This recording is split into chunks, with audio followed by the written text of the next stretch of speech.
Hey guys, Roscoe531 here, and today we're coming at you with another Truck Talk update video. And as you can see, I have my tailgate apart. Some gross puke grease looking stuff there. But such a nice day out, decided to do this outside. I'm putting in a lockable tailgate with a bolt coatable lock, so I can use just my normal truck key with it. Don't have to worry about extra keys or anything like that.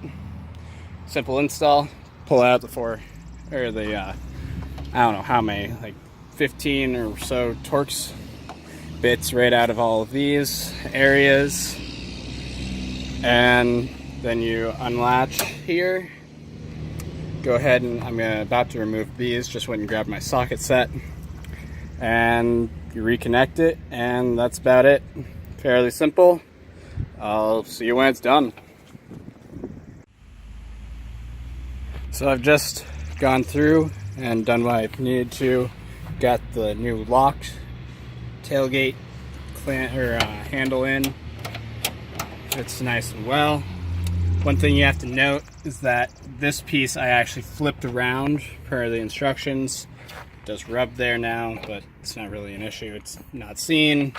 It's pretty well insulated for weather, but you flip that around to have clearance for the locking mechanism. I got the bolt coatable one, so now I just need to use that. I also, since I have the backup camera, you just undo these two bolts. I took this clip off just for easy of like getting the tailgate out and doing it by hand, but you don't have to. The whole camera module comes out with just these two bolts right there, same as everything else, 10 millimeters, and it was very simple. Now I'm just going to put the plate for the tailgate back on, and should be good to go.